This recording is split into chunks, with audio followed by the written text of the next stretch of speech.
Appreciate you guys being here. We're now in week 6 of our 8-week period that we can work out. So we have 2 more weeks, and then we'll end. Our last workout will be August the 8th.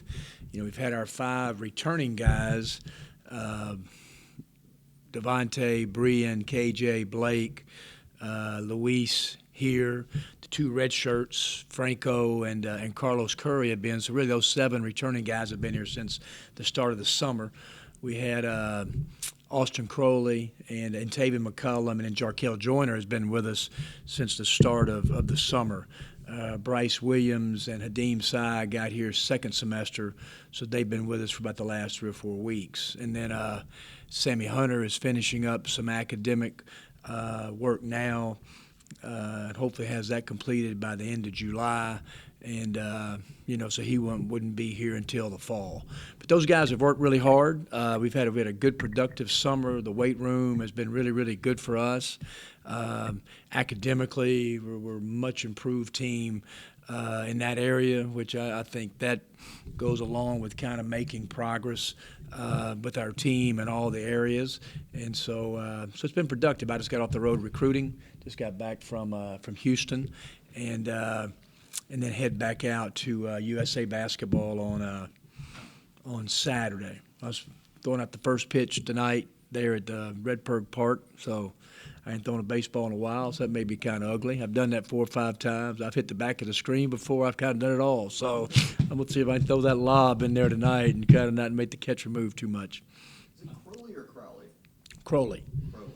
I called him. I called Austin Crowley earlier, but it's Crowley. It's Crowley, yeah. So it's I got to get used to saying it myself. So it's Austin Crowley, and he's done really well. He's done good. He's all those guys have really gained some weight. Jarkel Joyner's gained weight. Austin's probably gained, I'd say, 8 to 10 pounds. So he's done good. And Tavian McCullum he's probably lost a little bit. His body fat's really, really low. So all those new guys have got off to a good start. I know you can't get too specific about it, but is Sammy tracking to qualify? Yeah. Yeah, he has. So he's, like I said, he's finishing up academic requirements. Should be the end of this month, and then and so then after that, all the paperwork gathered. Hopefully, a final stamp, and he'll be here, August 25th, getting ready to start classes on the 26th. Is Franco back to full speed at this point? He is. He's really, knock on wood, he's really had a healthy summer, and that's been good, because he really just hadn't done anything really for over a year. And but he's been healthy. He's been very competitive, and so he's made good progress. Is that something that he mentally just needed to get over, just being back to playing basketball at full speed? I think so. You think about a lot of young guys, and so he's really a freshman. He's just a true freshman. He didn't really have hardly any time on the court, and so just getting back into now mentally, he saw everything, but the physical reps, being more competitive, more aggressive. He's about the strongest guy on our team, but getting that physicalness into the practice, and but yeah, he has spent tons of time in the gym on his own. So I just think he feels good that he's healthy and athletic. You mentioned that Hadeem and Bryce have been here for about 3 weeks of practice. So what have been your early impressions of them and how they performed? Yeah, Hadeem has really gotten off to a really good start. He came in not in great shape. A lot of those guys haven't done much competitive stuff until their last junior college game, and so we're trying to get his body. His weight is fine. We've got to get his body fat and leaner, and but the last week and a half, he's had his best weeks. He's a real talent. He can score, and he's got a really good basketball IQ, which that's great news, and he's really been a pleasure to coach. Bryce was here, kind of got on the court. He had some other. Sometimes these guys go through these physicals, and they'll have little things show up, but then everything checked out great. So he missed another week getting all cleared through the physicals. And so Bryce came in thin. He'd lost some weight. I think he's gained almost 11 or 12 pounds. And so his aggression and his athleticism. We're just kind of starting to see it. And I don't think we'll really see Bryce until probably 1st of October, kind of how we think he can be. What about KJ and Blake? What have you kind of challenged them with this offseason? How have they gotten a little better? Yeah, but I tell you what, Blake may be our most improved athlete. I mean, jumping wise, his body looks great. He's about 232, but he just looks different. And so he's had a great summer. KJ is right around 224, 225. Him just confident shooting the ball. Rebounding. Both of them are leading in a good way. KJ's matured a lot since his freshman year, just leadership-wise. Blake's always been very vocal. So both those guys have done well. With KJ and shooting, is it just confidence? Because I think when we were in Columbia, we saw him hit 6 or 7 from the corner. Yeah, it's just confidence. That's what it was. I mean, it's just confidence and understanding, offense and feeling good about shooting the ball. And obviously, as his role gets bigger, which it will this year, the coach having even more confidence in him and encouraging him to, to be able to shoot the ball. Because we need him to play kind of like Okeke did at Auburn. Not saying he's going that, but I mean that kind of stretch forward, physical toughness, drive, and can make perimeter shots. Just a quick question about, you've already commented on Terrence Davis getting the deal with the Raptors, but just kind of go into the depth kind of how you feel for him, obviously, betting on himself pays off. Yeah, I mean, I just, when I heard, I was in D.C. at a Rebel road trip on draft night, so I couldn't go to TD's house, and then I'd heard that night that he had turned a couple, things down being drafted, and so I talked to him the next day, and then we decided Denver would be a great place for him. I knew they didn't have a second-round pick. I knew he could really play there, and it just shows a lot about it. And, I've said it before, I mean, in this day of all the transfer portal and guys wanting immediate success, you guys saw it, I wasn't here, and he averaged 1 point a game, and then he didn't blame anybody, didn't blame AK, he went to work. He went to work and said, I got to get better, and had a really improved sophomore year, and then the progress that he made as a senior. And so, yeah, that's a cool story, and I tell you one thing, it's the best I've seen him play was the Denver game, the Summer League.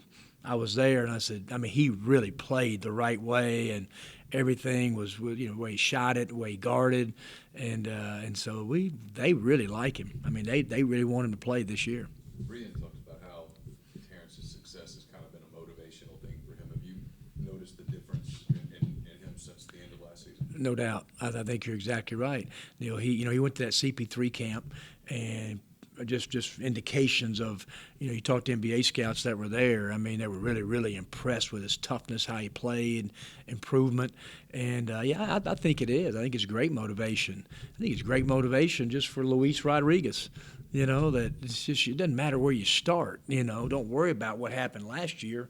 Let's move forward, And so I think it's just it's a great story for everybody in our program, people that you recruit, that you can get to the NBA from Ole Miss, and I think we got other guys in that locker room that sure have a chance.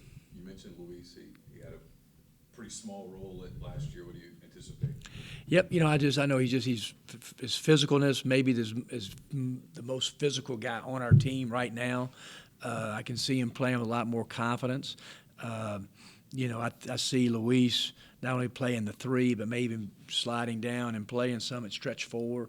Just because he can guard a 4, because of his toughness and physicalness that he plays with. And, he's just a lot more confident. If we were to play today, he'd sure have a big role in our team. Have you ever had a team this young? It's real young. I don't think so. I was thinking about that a couple weeks ago. We're going to count on a lot of youth, and then even though you got KJ as a sophomore and Blake is a sophomore, and Carlos and Franco redshirt freshmen. So, and that's what we've got to kind of understand, that we don't have the Canadian trip. So of us kind of being further along, last year at this time than we were just because of the extra practices. Sticking with, the youth, with the rule change of the 3 being further back now, is there going to be any kind of, development coaching-wise that you're looking to change a little bit the scheme? Or? Yeah, I saw a difference. I tell you what, the first day we put it down, it's a difference. I mean, it's a difference for those. So I think it'll be a difference from stretch fours. You know, see how those. I don't think it'll be a problem for Blake. You know, I mean, last year he'd shoot the ball 6 feet behind the line anyway. You know, which drive me crazy. But yeah. But I just think that it's going to be a different. I tell you, it's going to be a big thing we've worked on. Is how many times college basketball players in the corner step on the sideline or shoot a 21-foot two. Or 20-foot two. I'm telling you. So we've really tried to work on it. We do it all the time. Out of bounds, two. Out of bounds. I mean, you know, so the NBA guys are amazing. They got like that, and they always are right center in it. You know, so that's the highest percentage of any threes in college basketball or pros is corner threes, and so it's an art to that. But I'm interested to see. You know, I mean, we're going to work. We're going to get our zone better this year. Not just our 1-3-1, but our half-court zone.